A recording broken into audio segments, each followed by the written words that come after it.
friends, welcome back to Cannabliss with Tiff, your space for mindful growing, plant care, and cannabis love. Whether you're here for the first time or you've been riding this grow cycle with me for a while, I'm really glad you're tuning in. Today's episode is all about what I think is the most emotional part of the process, the harvest. If you've grown before, you know the feeling. You've watched your plants for months. You've adjusted lights, tweaked nutrients, whispered kind things to them, or maybe yelled once or twice, depending on how things went.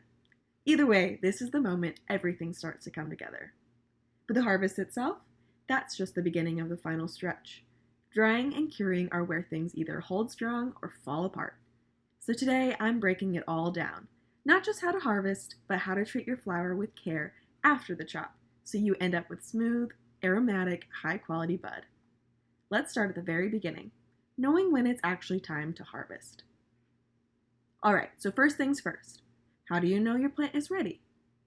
Some growers go off pistils, and that can give you a rough idea. When most of the white hairs have darkened and start curling in, you're probably somewhere in the harvest window. But to really dial it in, you want to look at your trichomes.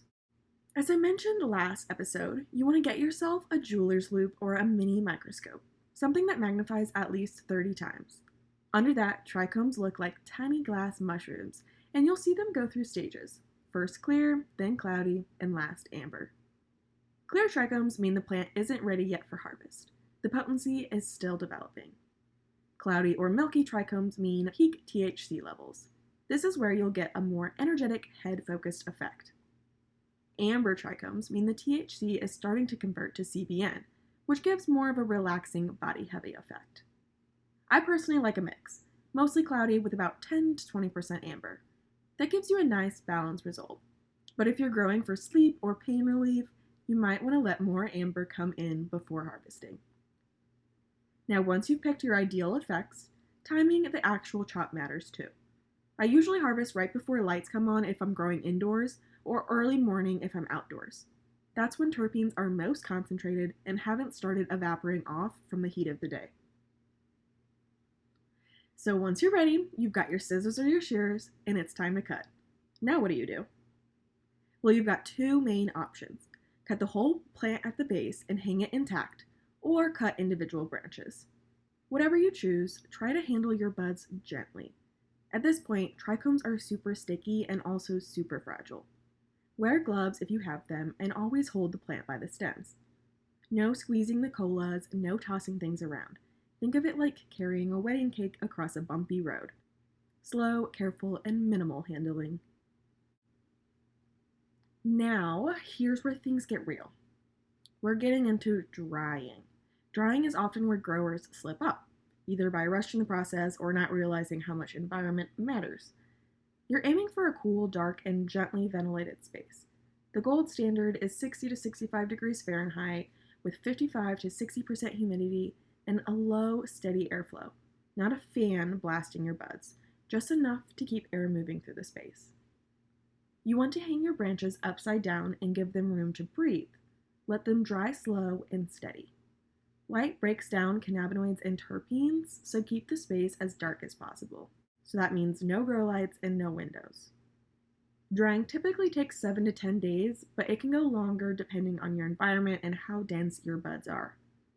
I've had slow dries take up to 2 full weeks, especially during rainy or humid spells. Here's how to tell when they're finished drying. Grab a small stem and try to snap it. If it bends, you're not there yet. If it snaps clean, you're ready to move on to trimming.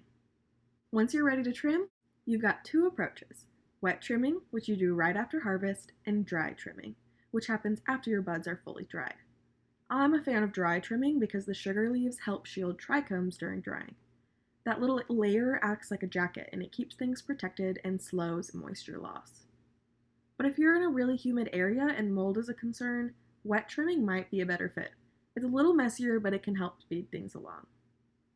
Either way, trimming is not the time to rush. Grab your scissors. I recommend something sharp and spring-loaded, and then get comfortable. Just take your time. Some folks treat trimming like a chore, but I enjoy it.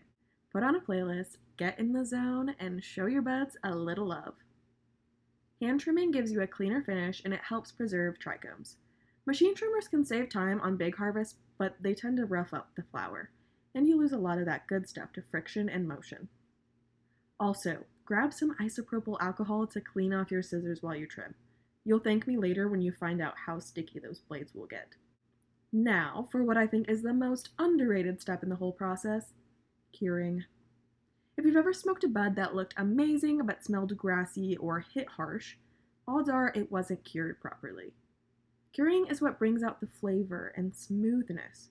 It's also what lets the terpenes and cannabinoids stabilize over time. I cure in wide-mouth mason jars with airtight lids. Fill the jars about 2/3 full. You want a little airspace so the buds can breathe, but don't overpack them. Store the jars in a cool, dark place, and for the first 7 to 10 days, open the lids once or twice a day. This is what people call burping the jars. Just pop them open for 5 to 10 minutes to let fresh air in and let any built-up moisture out. During that first week, you'll probably notice a grassy or hay-like smell. That's totally normal. It's just chlorophyll breaking down. After the first week, you can slow things down. Burp the jars every couple days, then drop to once a week after week 3 or 4. What you're aiming for is buds that feel dry on the outside, but still have a little bounce when you squeeze them. Not crumbly, not spongy, just springy. If your buds seem like they're drying out too fast, you can add a humidity pack like a Bovita or Integra Boost. I usually wait at least 2 weeks before I add one. I think it's important to let the cure settle in naturally first. Next question. How long should you cure? I say at least 3 weeks, but if you can wait 6 to 8, you'll notice a big difference. If you take your time here, your flower will return the favor every time you light up. If you're in the middle of this process right now, take a breath. Enjoy it. You've already done the hard part, and now it's just about care and patience. If you've got questions about your setup, want to show off your harvest, or just talk trimming scissors, send me a message on Instagram at cannabliss.podcast. I'd love to see what you've got growing or answer any questions you might have. Well, thanks for hanging out with me today. I'll be back soon with more tips, stories, and plant talk. Until then, keep cultivating with intention, moving with presence, and living in bliss. Bye!